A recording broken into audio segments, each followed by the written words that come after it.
आज हम लोग चक्रवृद्धि ब्याज या साधारण ब्याज से अंतर का कुछ क्वेश्चंस को देखेंगे।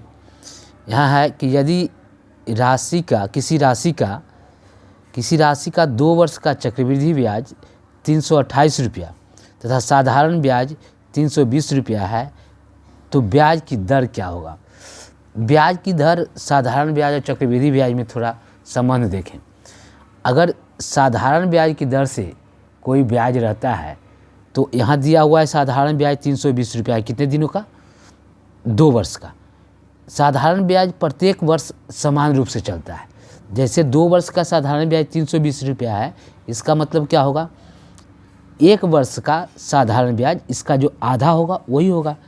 क्या होगा? 1 वर्ष का साधारण ब्याज, इसको काटे 2 से तो कितना हो जाएगा? 2 से 1 बार 2 छक 12, मतलब 160 रुपया होगा। 160 रुपया 1 वर्ष का इसका ब्याज होगा। साधारण ब्याज SI सिंपल इंटरेस्ट कितना होगा 1 वर्ष का? 160। लेकिन चक्रवृद्धि ब्याज में क्या होता है? साधारण ब्याज में 160 इस तरह से चलता है, 160 इस तरह से हम लोग चलाएंगे। लेकिन चक्रवृद्धि ब्याज में क्या होता है? पहले वर्ष में तो 160 होता है, लेकिन दूसरे वर्ष में क्या होता है? ये जो मूलधन रहता है उसका तो ब्याज मिलता ही है और ये 160 रुपया का भी ब्याज मिलना शुरू होता है। 160 रुपया पर भी कुछ ब्याज मिलता है। यहाँ क्या हो गया है? 2 वर्ष में चक्रवृद्धि ब्याज 328 रुपया हो गया है। यहाँ क्या होगा? साधारण ब्याज क्या होगा?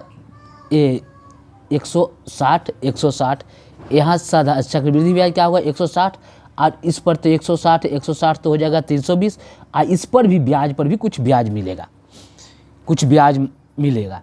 तो ये ब्याज किस पर मिल रहा है हमको ये देखना है। ये ब्याज इस पर मिल रहा है, 160 रुपया जो पहले वर्ष का था उस पर मिल रहा है। मतलब पहले वर्ष का जो साधारण ब्याज होता है उस पर भी ब्याज मिलता है दूसरे वर्ष में, वही चक्रवृद्धि ब्याज होता है। आगे भी इसी तरह से चलते रहेगा। तो 2 वर्ष का यहाँ साधारण ब्याज कितना है? 120 रुपया, और 2 वर्ष का चक्रवृद्धि ब्याज 320 रुपया, और 2 वर्ष का चक्रवृद्धि ब्याज कितना है? 328 रुपया। ये 2 वर्ष के चक्रवृद्धि ब्याज और साधारण ब्याज का जो अंतर होता है वो क्या होता है? पहले वर्ष का ब्याज पहले वर्ष के ब्याज होता है उसका ब्याज होता है, वो 2 वर्ष के चक्रवृद्धि ब्याज और साधारण ब्याज का अंतर होता है। यहाँ देखिए 2 वर्ष के चक्रवृद्धि ब्याज साधारण ब्याज का अंतर कितना है? 8 रुपया।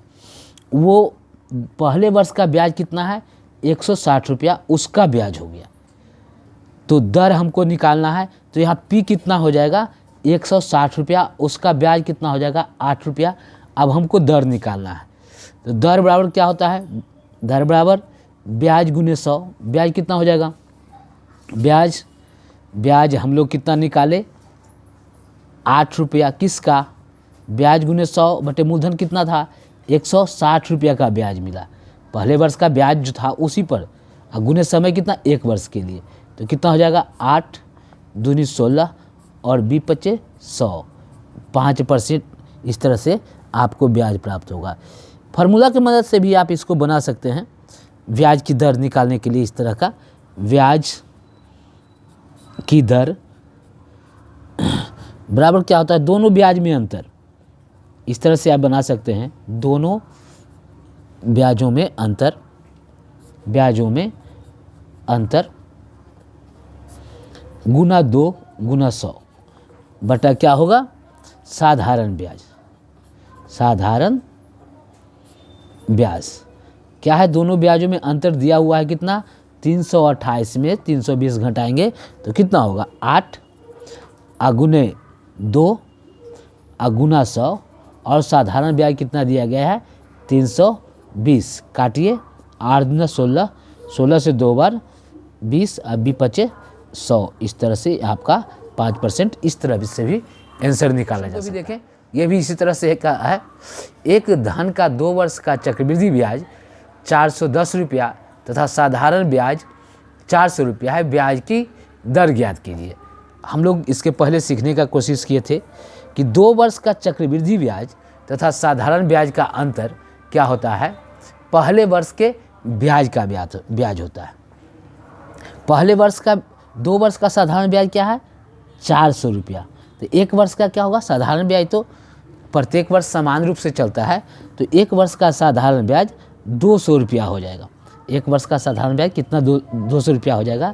लेकिन 100 फिर यहाँ क्या होता है, 2 वर्ष का चक्रवृद्धि ब्याज क्या होता है 410 रुपया। ये 2 वर्ष के चक्रवृद्धि ब्याज और साधारण ब्याज का अंतर कितना है 10 रुपया। ये 10 रुपया कहाँ से आ रहा है, यहाँ 400 रुपये का 2 भाग में बांटिए, अगर 200 रुपया तो ये जो 200 रुपया एक्स्ट्रा है उसी पर ये आपको प्राप्त होगा। अगर तो 200 रुपया का ब्याज कितना मिल रहा है 10 रुपया, तो दर कितना हो जाएगा, दर बराबर ब्याज गुने 100। ब्याज कितना, ब्याज 10 रुपया गुने 100 बटे मूलधन क्या है पहले वर्ष का, क्योंकि एक वर्ष का मूलधन गुने समय एक वर्ष का निकालते हैं, इससे कट जाएगा ये, और 2 से ये 5 पर 5%, इसका भी आंसर 5% होगा। आप फिर यहाँ पर भी फार्मूला यूज कीजिए, ब्याज की दर बराबर, ब्याज की दर बराबर, हम लोग यहाँ फार्मूला है दोनों ब्याजों में अंतर, दोनों ब्याज में अंतर कितना है 410 माइनस 400 कीजिए, 10 अगुने 2 अगुना 100 बटे साधारण ब्याज, कितना साधारण ब्याज 100, 400 यहाँ 400 लिख देंगे, इससे ये कर जाएगा 2 दूना 4, 2 से ये, इस तरह से भी आप बना सकते हैं, इस ऐसे ऊपर की तरीका से या नीचे के तरीका से, लेकिन ऊपर वाला कोशिश करें खुद प्रैक्टिस करने का, वो बेसिक तरीका बढ़ते हैं। प्रश्न है किसी धन पर 2 वर्ष का चक्रवृद्धि ब्याज 220 रुपया तथा 4 वर्ष का साधारण ब्याज 400 रुपया है तो दर प्रतिशत ज्ञात करें। हम लोग सीख चुके हैं कि 2 वर्ष के चक्रवृद्धि ब्याज तथा 2 वर्ष का साधारण ब्याज का अंतर पहले वर्ष का जो साधारण ब्याज होता है उसका ब्याज होता है। यहाँ 4 वर्ष का साधारण ब्याज दिया गया है, तो 1 वर्ष का साधारण ब्याज मतलब पहले वर्ष का साधारण ब्याज क्या होगा 100 रुपया, और 2 वर्ष का साधारण ब्याज क्या होगा 200 रुपया। तो हम लोग अभी चर्चा किए कि 2 वर्ष के साधारण ब्याज या 2 वर्ष का चक्रवृद्धि ब्याज का अंतर पहला वर्ष का जो साधारण ब्याज होता है उसका ब्याज होता है। 2 वर्ष का साधारण ब्याज 200 रुपया और 2 वर्ष का चक्रवृद्धि ब्याज 220 रुपया, दोनों का अंतर क्या होगा 20 रुपया, है ना। तो क्या होगा, अब हम लोग दर निकालते हैं, दर बराबर ब्याज गुने 100, ब्याज कितना 20 रुपया, किसका ब्याज हुआ ये पहले वर्ष का जो साधारण ब्याज है उसका, ब्याज गुने 100 बटे मूलधन कितना 100 रुपया पर 20 रुपया ब्याज है, तो मूलधन 100, क्योंकि पहले वर्ष का साधारण ब्याज कितना होगा 400 है, 4 वर्ष का, तो 1 वर्ष का कितना हो जाएगा 400 रुपया, 1 वर्ष का 100 रुपया बटे कितना हो जाएगा समय, ब्याज गुने 100 बटे मूलधन गुने दर, मूलधन गुने समय, 1 वर्ष का है, इससे कैंसिल कर देते हैं, कितना हो जाएगा 20% आपका दर हो जाएगा।